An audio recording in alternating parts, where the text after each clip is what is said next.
Annyeonghaseyo, welcome to another video. This is John Hill, and the other day I took to Instagram and I said a lot of people are still struggling with the Ollie. What's your personal issue with this trick? Is it the timing? I want to make a video helping out in any way I can, and this is that video. And these are the 5 reasons people gave on why their Ollies suck, and I'm going to explain how to fix those problems. So number 1, your board is turning. Your body is going towards a frontside 180 instead of an Ollie, and you can't keep it straight. Now with this one, there's a pretty simple fix. You have to keep your shoulders exactly as they are on your board, because if you turn your shoulders at all, that's what turns your hips, and that's what turns your feet. So you have to keep your shoulders as perfectly straight as you can. The expression in skating is called keeping your shoulders closed instead of open. So keeping it 90 degrees with your feet. As soon as you open them, aka turn your shoulders forward a little bit, that's when your feet want to follow, and that's why you turn. So try not doing that. Number 2 is you can't do it while rolling. Now this one directly comes from just practicing the Ollie. If you can do an Ollie very consistently, staying still, if you have your board in a crack or in the grass or with skater trainers on, something that keeps you from not moving, as long as you start getting it more and more and more consistent, it will be easier as you roll. Hey, I'm hiding in the shadow so the footage looks better. It is also a different trick while you're rolling. When you're stopped, it's almost more like a fakey Ollie, so you're pushing the tail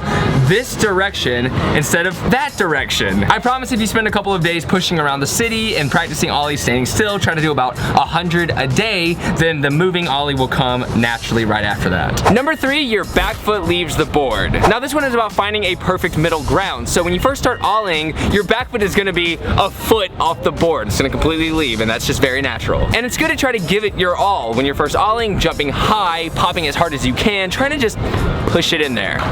But another thing that's good is to see how high you can Ollie without your back foot leaving the board. So at first, when you're popping really high, your foot looks ridiculous, and then go the opposite direction. Pop as low as you can to where your board doesn't leave at all. And I promise you this, doing lower, clean Ollies look better, and having that little extra control will help you get into ledges and do Ollies better quicker. So focus on the low Ollies, practice those, and then try the higher Ollies once in a while to see how much of a difference it makes from your back foot leaving the actual board, and then find the balance through that as you go along. Number 4 is your feet land in the wrong position. Now this one is about your front foot. When you go to slide it, it pushes the board in different directions. This one reminds me that there's so much that goes into an Ollie, and timing is specifically the most important part. Now the reason I did the previous one about doing small Ollies first is because that's an easier way to get your board to land in the right place. So if you have a smaller, cleaner Ollie, then you're not pushing the board in a crazy direction to where your feet inevitably land in a bad spot. Ideally, you want each foot to land right over the 4 bolts over the trucks.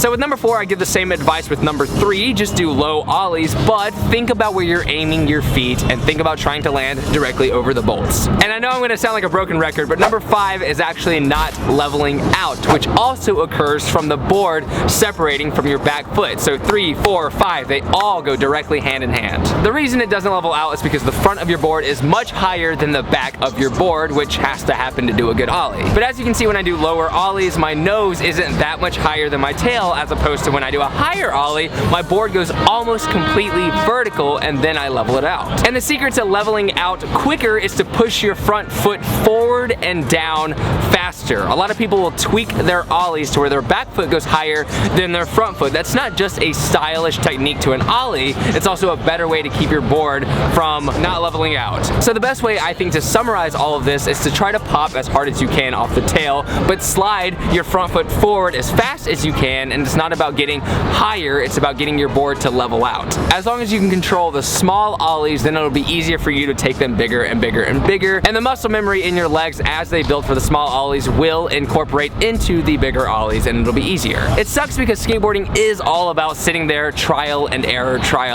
and figuring it out, because it is a complex formula for one simple trick. And this is the crazy part about skateboarding. Ollie is technically the easiest trick, but it can take people a year to learn, or you can learn it in a day, depending on how much time and effort you give into the session. You can feel like you're pretty good at a lot of other sports, extreme sports, but skateboarding is not that way. So you're gonna have to be patient, but the payoff payoff is that much bigger when you take that much effort to learn something that is so hard, like an ollie and then a kickflip. The satisfaction is that much better. The cool thing is once you learn how to ollie, you will have the idea of the kickflip so much easier. And then from there, every other flip trick that everyone does will make sense to you. You just have to sit there and take the time to get your legs to learn how to do the trick. I would say it's about 10% knowing how to do it and then 90% of the effort involved and the practice involved. And on that note, I want to thank you guys for watching. Today was a quick video, quick tutorial for people out there to hopefully learn quickly the most basic trick in skating that will propel you into so many other tricks. So much fun riding a skateboard, but I do daily vlogs on this channel. If you are new to my channel, stay tuned tomorrow. Hit that subscribe button, hit that notification bell button because I do videos every single day. So come back, check out some more content and enjoy, and go watch the other videos if you would like, if you had fun watching this one, and I'll see you tomorrow for another video. Guys, love you so much, progress daily, and keep going up!